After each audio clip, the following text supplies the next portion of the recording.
This original WSRE presentation is made possible by viewers like you. Thank you. He is the founder, president, and CEO of one of the largest human resources companies in the Southeast. He also happens to be chairman of the Jacksonville Branch of the Federal Reserve. We'll talk with Britt Landrum on this edition of Conversations.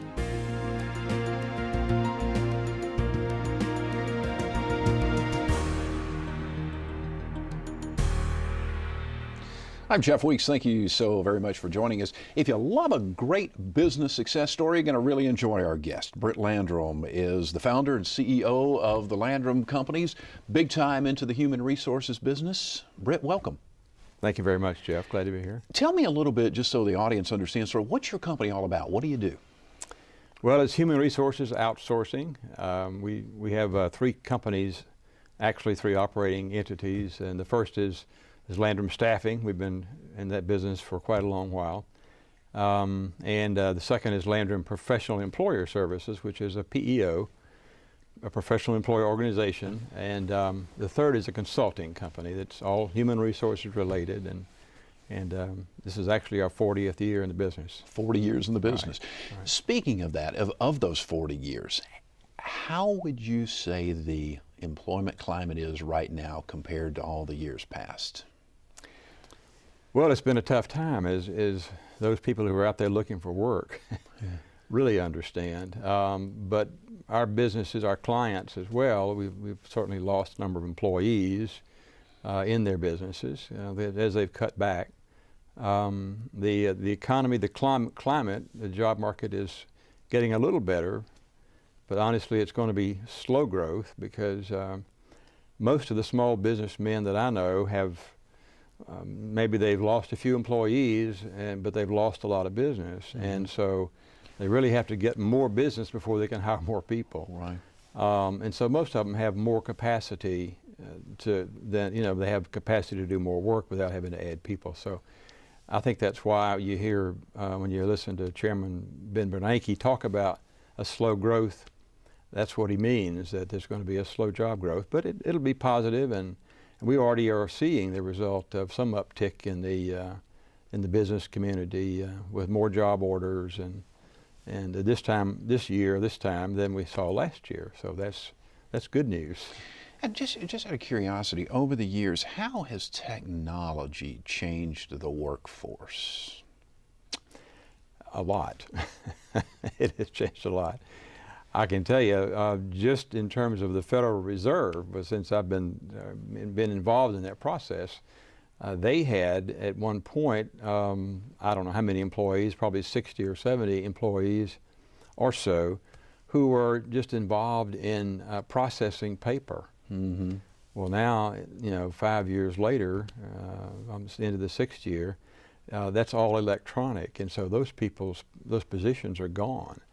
So technology has replaced a lot of people, unfortunately. It's made us more productive, right, and it's caused people, I think, to have to move and find other areas for employment, other opportunities. But it really has made our world much more productive and more transaction-oriented, I guess you'd say. I was reading an article recently in the New York Times talking about the whole employment environment that we're in right now, and the journalist was making the point that there's a fair amount of cash out there on the sidelines, and companies are beginning to spend, but they're doing it with capital expenditures. In other words, maybe buying a piece of equipment as opposed to bringing those employees on. Do you think some of that is because you're better able to leverage that technology now, and maybe equipment is replacing people to some degree? I don't know the specifics of that, but I do know that you have to spend a little money to make it, and the investment in equipment, technology certainly helps, and hopefully what it will do is create an increase in their business, and they will be able to hire people. But I think the business has to come first. The sales have to go up first. But honestly, I really believe that we are in that mode right now, that era where things are picking up and sales are increasing. More opportunities are out there. So I think the general feel of business it's better than it has been in quite a number of months. So. A lot more upbeat now than, say, a year ago, for sure. Oh, yeah, absolutely, absolutely. Take me back your personal story. How did you start this staffing business? I was an employee of the state. I was a vocational rehabilitation counselor back more than 40 years ago, 1968, and I had been struggling, trying to find out what I wanted to do with my life. And I landed upon finding jobs for people, because that's what I was doing in this work that I was doing with the state. And so I visited some friends of mine. One happened to be an owner of a private employment agency, and so I said, "Yeah, that sounds pretty good. I think I'll do that." So I studied that, and I traveled around and talked to other people that were doing it, and just learned what that was all about. And then in 1970, August of 1970, I opened up a Landrum Personnel Associates at 21 South Tarragona Street. It was just me. It was just me and a secretary who had come to work, who was my secretary at the previous job I had, and she came with me as well. But after about 6 weeks, I think she left and thought she'd go back because wasn't sure I was going to make it. But at any rate, that's the way it got started. I remember when I first told my wife that I wanted to open up a business, she was pregnant, and it was I guess 1968, 69 it was, I guess. It was at that time. But she was very supportive, and of course we made the plunge. And my first week in business was pretty scary. I can imagine. I borrowed all the money I needed to have, I thought, and ran my ads looking for people, and absolutely no one came in. The phone did not ring. But I persevered, and I had some people to call and kind of get me through that startup period. So, I think for just about everyone, there's something that so many people want to own their own business. They want to run their own show. Ultimately. What does it take to be successful at that? Because it's a huge leap to jump out of a state or government job or Fortune 500 company into it. What's it take internally to make it happen? Well, it takes the courage, and you have to believe in yourself. And I hadn't always been there, believe me, but you do. You have to believe that what you're doing will result in some success. And in my case, I walked myself through it mentally. Exactly what I was going to be doing. I mean, I sort of used the imaging process, and so I felt better when I opened the doors the first day. What does it take? You certainly have to have an idea that other people can also see as valuable. In my case, a service business. In the service industry, that's the way it is, and you have to find a need, and you have to fill it, and you have to be very, I guess, don't get in a big hurry.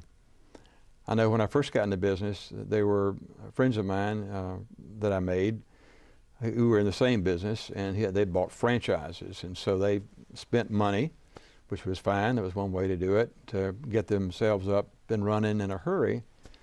My way was to do it by myself, and I've always been more comfortable doing that, and so it took me a lot longer to get to where they were, but when I got there, at least I was able to use all the money I had earned to help continue to build my own business and not someone else's. And so I felt good about that, and I still do. The main, I guess, ingredient is the ability to attract and to retain high quality people.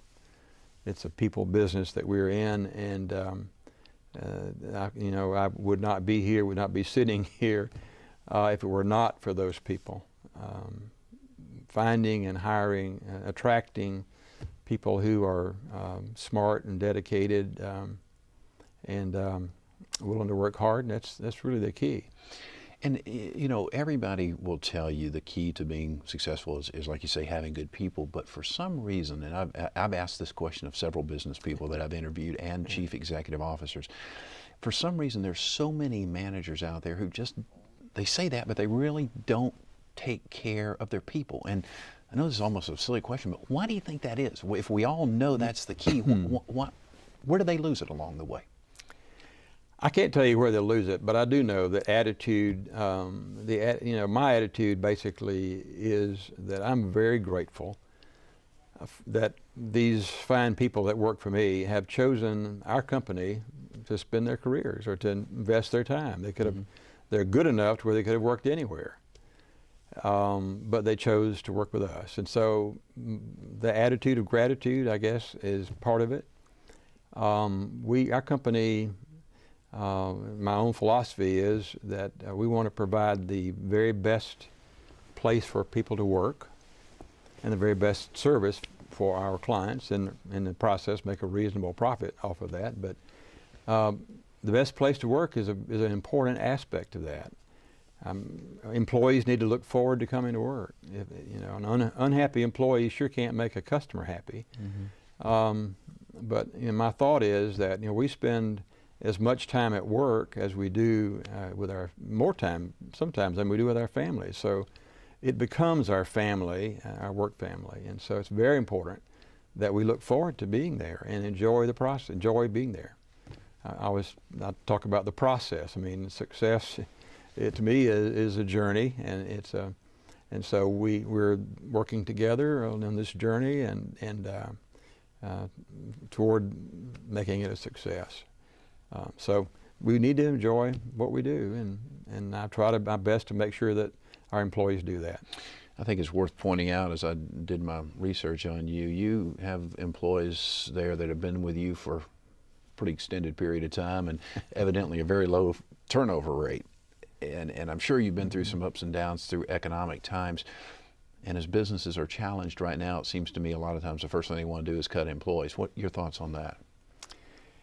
Well, I think that there are times when you have to. I think during great times, when businesses are making a lot of money, the tendency is not to worry about whether you may be overstaffed.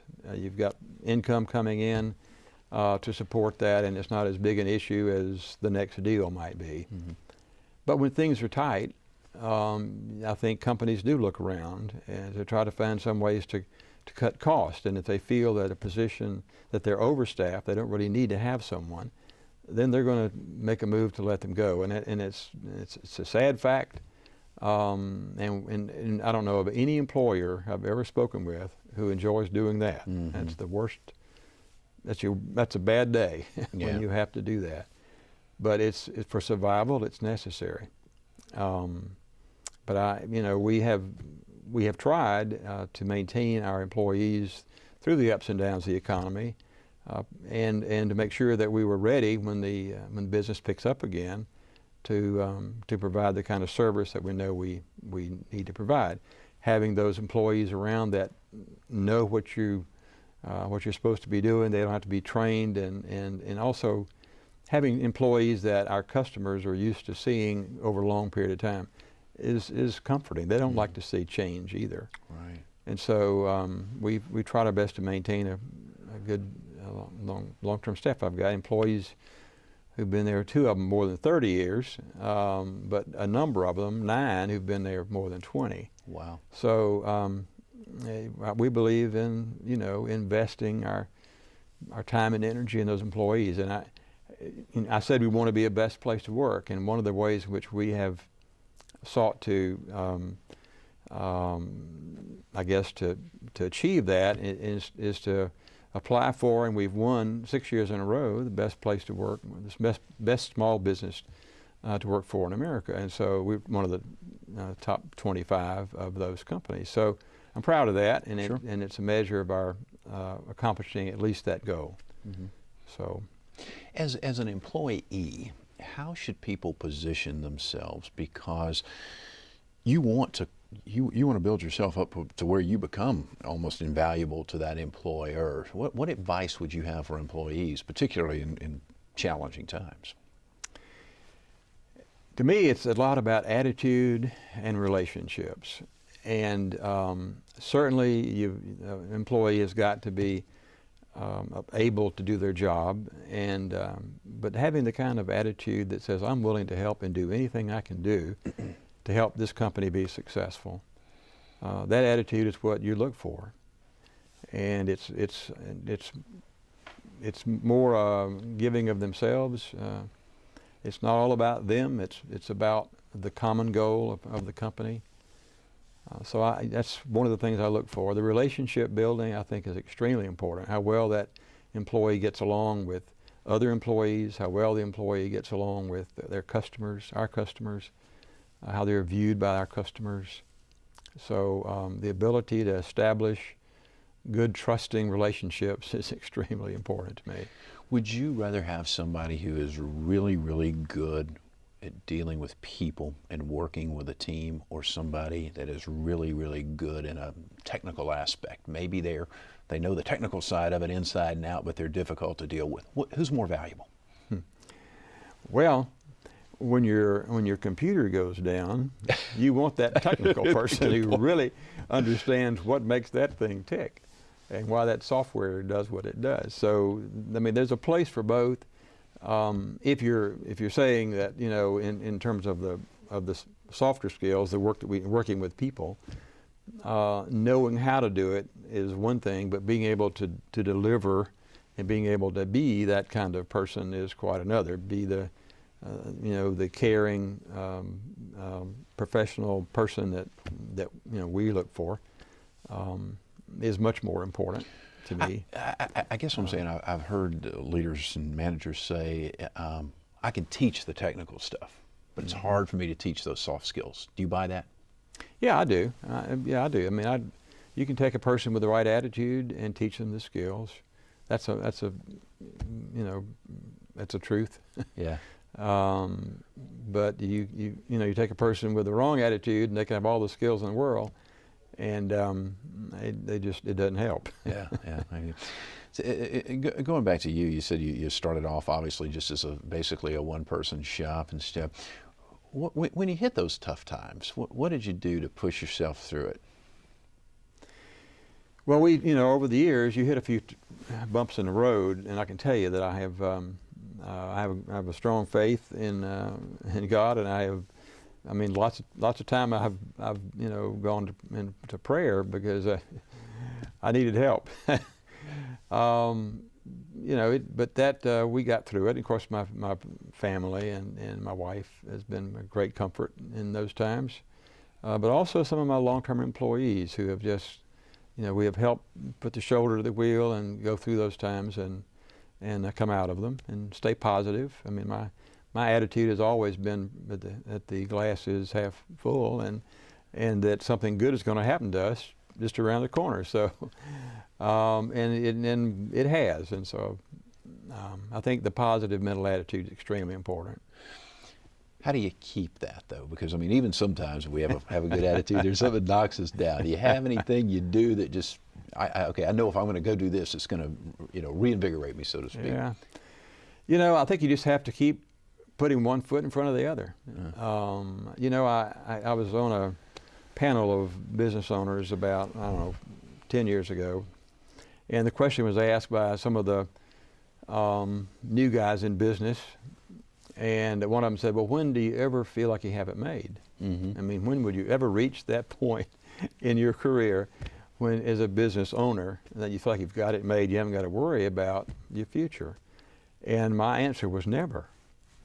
You never get that 100% feeling that, you know, you've got it made, because there's always that opportunity that comes along where you're going to lose a big customer or several of them, or some law changes or something. I mean, every business faces its dilemmas, and so you just have to keep putting one foot in front of the other and just go right through it.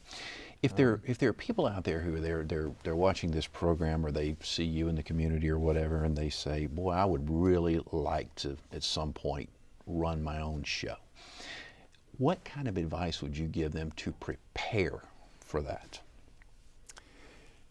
Well, yeah, having some good math skills helps, I tell you that. And be able to count money. Huh? That's right. Although I didn't take accounting until after I'd been in business quite a few years, but I did teach math at one time, so I do understand numbers pretty well. And I think that's an ingredient that you need to have. If you don't have it yourself personally, you need to have it. You need to hire somebody pretty quick who does. I think that's one ingredient. The other ingredient certainly is I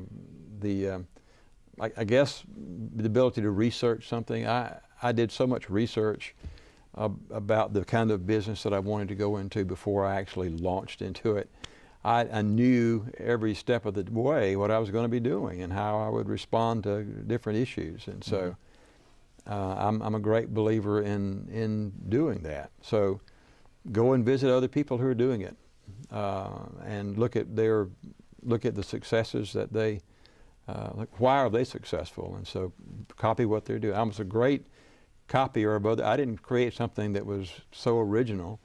I just looked out there across the country and I found other people who were doing things that I thought I could do. And I may have changed it a little bit, to my style, but at least I learned from them and from their mistakes and from their successes. So the willingness to take the time is part of it, and do the research. And then you have to have a friendly banker. If you don't have the money in your pocket to finance it, I had a couple of good friends who loaned me a small amount of money, but that's all I needed. And I knew my wife and I could live off of hot dogs, which we did for a long time, quite a long time, and until she finally said, can't we get a raise? We lived off $500 a month for a long time. Oh, that's a great story. Let me shift gears here. We got a little bit of time left here, but you're the chairman of the Jacksonville Branch of the Federal Reserve Bank. What exactly is your role with that? Well, let me just tell you, go back a little bit, how I got on the board, because that was kind of an interesting thing. I got a phone call one day from the vice president of the bank in Jacksonville, who heads up the Jacksonville branch, and said, I want to come over and see you. And I said, okay, fine. So I thought maybe I was in trouble. I knew we did business. Many of our transactions were processed through that bank. I thought, well, we've done something wrong. So when he came, I had my chief financial officer and my legal counsel sitting there, in-house counsel. And he said, well, I just want to talk to you about being on our board. I don't know anything about the monetary system, and I'm not an economist, so let me suggest some people you might want to go see. And he says, no, well, you're perfect. We have plenty of those. So basically what I do on the board is I serve as a reporter. I have a lot of business contacts, and my job is to find out what's going on with the economy in the panhandle of Florida and report that. That's the Jacksonville Branch, and Jacksonville Branch covers Tampa north, Tampa, Orlando area north, and over to Jacksonville and then the Florida Panhandle. And so there's 7 of us on our board. What we do is get this information and we bring it together and share it. And we meet 2 weeks in advance of the Federal Open Market Committee meeting, which is where Chairman Bernanke is the chairman, and they determine the monetary policy for the country. What we do is provide a small piece of that in our reporting and in our discussions at our Jacksonville branch meeting. And then, of course, that information goes to the Atlanta District Bank, and the president of the Atlanta Bank sits on the Federal Open Market Committee, and along with Chairman Bernanke, and they all meet and discuss and decide what the monetary policy will be going forward. So it's a small piece of input, of information they use. I've heard Chairman Bernanke and also Chairman Greenspan talk about how important it was, the information we bring forward, because it's a way for them to look through the windshield at the economy as opposed to looking out the rearview mirror, which is what they get when they're looking at economic reports or data that they may get on things that have happened over the past. So they consider it to be a very important piece of the information that they use. So all this goes into something called the Beige Book. Right, Beige Book report. Right. Yeah. And so it gets compiled. So you're feeling much better today than you were a few months ago, as we discussed earlier, about the overall economy. I am. I mean, it's hard to be exuberant about it, Right. because I happen to know some people who are unemployed and drawing unemployment and personally struggling to find something, and my heart goes out to them. And I know that jobs are going to come, as I said, slowly, but they will, and I do feel much better about it. I mean, now some of the stories that we share in our meetings, in the bank meeting, aren't all that good. I mean, we're talking about bankruptcies, we're talking about banks that have closed, we're talking about things that are not happy. But overall, there is an improvement over where we were, and that's the good news. I got about 30 seconds left here. So the Armageddon scenario is pretty much off the table, I think most would say. Would you agree? I certainly think so. I certainly think so. I mean, of course, I'm not an economist, Right. and I'm not speaking for the Federal Reserve, but I have great faith in the people that I have worked with over these past 6 years, who do know an awful lot about it. I have, had an opportunity to listen to Chairman Bernanke on several occasions, and he has great respect of his peers and colleagues. So, and I trust them. Britt Landrum, it has been a real pleasure. Thanks for joining us. Thank you, Jeff. Wish you the best of luck, and come back and see us anytime. All right, thank you. Britt Landrum, he is the founder and the chief executive officer and the president of the Landrum Companies, which is a human resource company. Matter of fact, one of the biggest in the southeastern portion of the United States. He's also chairman of the Jacksonville Branch of the Federal Reserve Bank. We thank you so very much for watching. I'm Jeff Weeks. Take very good care of yourself, and we'll see you soon.